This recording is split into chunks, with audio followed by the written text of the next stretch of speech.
Bonjour à tous et bienvenue sur Mams TV.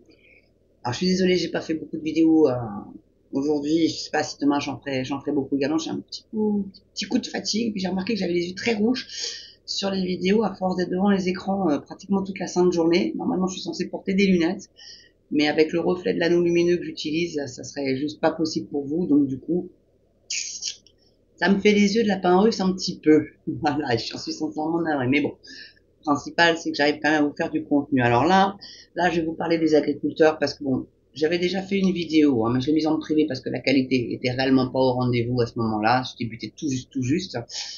Et là, je vais en refaire une parce que là, c'est vraiment un ras-le-bol. Alors, vous allez très certainement le voir sur Twitter. Et pour ceux qui ne sont pas sur Twitter, eh bien, écoutez, peut-être n'en avez-vous pas entendu parler à la télé parce qu'ils n'en parlent pas dans les médias du tout. C'est comme quand ils vont déverser des tas de fumée devant les préfectures, les McDo, les machins, etc. Si vous n'allez pas sur Twitter, vous n'êtes pas au courant de ça. Donc, là, c'est un article de la Dépêche qui a été publié le jeudi 4 janvier, donc, de cette année, donc 2024. Les radars bâchés, banderoles déployées, la coordination rurale du Gers a mené une opération coup de poing dans la nuit. Rappelez-vous, ils avaient aussi retourné les panneaux pour signaler qu'on marchait sur la tête, et c'était surtout après l'annonce d'un accord de libre-échange avec la Nouvelle-Zélande. Ils veulent tuer les agriculteurs hein, avec ces traités-là. Alors même si c'est bien hein, le libre-échange, c'est plutôt une bonne chose, mais pas au détriment de nos agriculteurs ou de nos maraîchers ou de nos travailleurs de la terre, quoi. Bon, donc,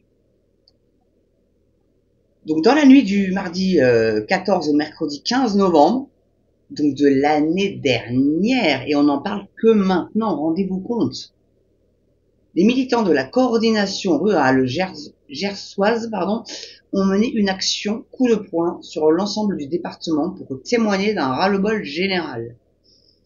On pose des questions et on attend toujours des réponses, affirme Lionel Candelon, président de la coordination rurale 32 CR32. Ce mercredi matin, par téléphone, dans la nuit du mardi 14 au mercredi 15 novembre, quelques militants de syndicats agricoles ont fait un grand tour dans le département pour bâcher les différents radars automatiques du Gers. Sur les bâches noires, le message est clair, laissez-nous travailler. C'est fou.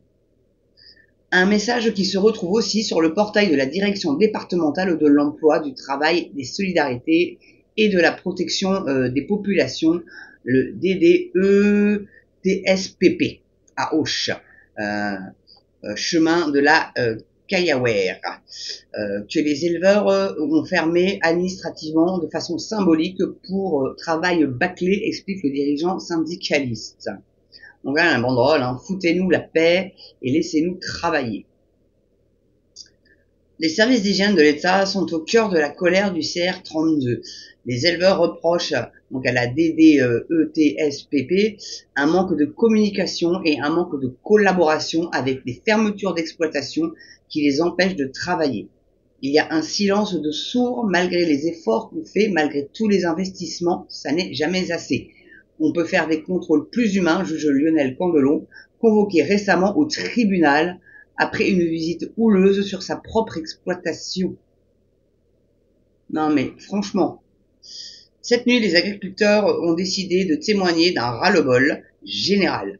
Si on n'arrive pas à avoir un discours constructif avec eux, on va devoir monter dans les tours, menace Lionel Candelon. Une bâche sur le portail de la DDETSPP annonce la couleur. Souvenez-vous de 2017, une manière pour les éleveurs du CR32 de montrer que, s'il le faut, on sortira les tracteurs. C'est vrai qu'en Allemagne, beaucoup en Allemagne, hein, ils sont envahis de tracteurs dans les grandes villes. Hein.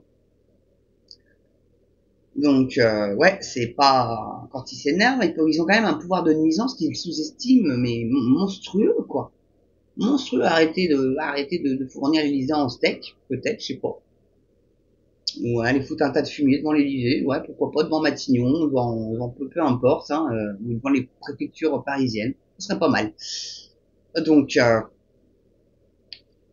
donc on n'est pas là pour foutre le bordel. Mais s'il faut rabâcher La semaine prochaine, on le fera, prévient le leader syndical contacté suite à ces événements de la préfecture. Pardon. Ces événements, pardon. La préfecture nous a annoncé que le préfet du Gers, Laurent Carrier, rencontrera très prochainement le représentant de la coordination rurale du Gers pour échanger sur les préoccupations du monde agricole. Alors, à votre avis, ça va déboucher à quoi tout ça? Parce que les pauvres agriculteurs, là, on ne les écoute pas. Quand il y a eu les calamités de sécheresse, alors ça, je crois que c'était dans quel département? La Mayenne, il me semble. Tout pareil, ils avaient aussi bâché des radars. Pas de calamité, pas de PV ou un truc dans cet esprit-là. Donc, bah écoutez, allez-y les gars. Hein. Mais franchement, je crois que le tas de fumier, ça marchera mieux. Essayez, bon, faudra y aller la nuit, hein, dans les fermes qui sont alentour Paris. Et allez vous amuser à dégueuler ça sur Matignon et par là, hein. J'ai envie de vous dire.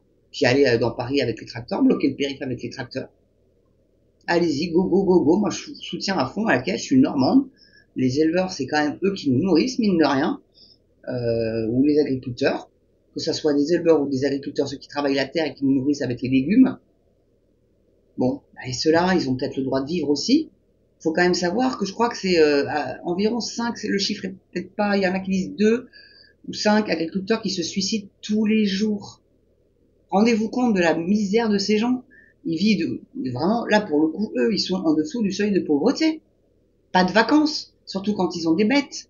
Bon, ceux qui font le maraîcher, eux, ils peuvent éventuellement partir une semaine, mais ceux qui font les bêtes, s'ils trouvent pas un remplaçant pour s'occuper des animaux, les vaches, faut les traire tous les jours. Comment ils font, ces gens-là? Ils sont payés une misère alors qu'ils nous nourrissent, quoi. Et t'en as qui courent après un ballon et qui sont payés des millions. Enfin, ça, c'est pour les gros clubs, parce que les plus petits clubs, enfin, ils ont quand même des beaux salaires quand même. Hein. Donc voilà, quoi. Donc je sais pas, au bout d'un moment, comment on fait? Comment on fait pour aider ces gens-là? Si vous avez des idées, ben écoutez, franchement, elles seront toutes les bienvenues. Parce que il faut vraiment les soutenir, déjà d'une part, relayer ça un maximum sur vos réseaux sociaux pour que ça soit connu par le plus grand nombre. On peut déjà essayer de les aider comme ça, à notre petit niveau, les médiatiser le plus possible, car ils le méritent réellement. C'est des bosseurs acharnés, ils aiment leur bête, ils aiment la terre, et on vient leur mettre des bâtons dans les roues, comme pour le masque sur les naseaux des vaches. Vous en avez très certainement entendu parler. 60 € par tête de pipe, le bazar. Et ça sera à la charge de l'agriculteur. Et vous pouvez être certain que si jamais il le fait pas, il va se prendre un PV. Alors, fort heureusement pour l'instant, c'est encore à l'étude. Mais l'Europe a décidé, donc ça sera fait, assurez-vous. Donc il faut réellement qu'on sorte de cette Europe de merde. Il faut vraiment qu'on en sorte. Mais en attendant, puisqu'on se tape encore 3 ans de l'autre poudrée, j'ai nommé Macron, il va bien falloir quand même qu'on aille voter aux législatives européennes. Aux élections européennes. Oui, c'est les législatives, je dis pas de bêtises, c'est bien ça. Il va falloir se bouger le cul. Et il n'y a pas un Macronard qui doit avoir une seule voix.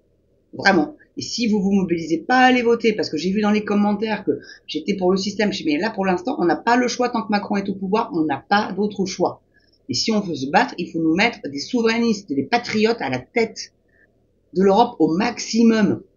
C'est déjà le cas quand même pas mal dans beaucoup de pays européens, donc il faut leur emboîter le pas et qu'on puisse devenir majoritaire pour ne plus les laisser passer leur cochonnerie. Même si bon, pas très optimiste parce que la von der Leyen de toute façon, elle aura le dernier mot. Elle aura le dernier mot. Mais au moins qu'on lui mette le plus de bâtons dans les roues possible à cette bonne femme.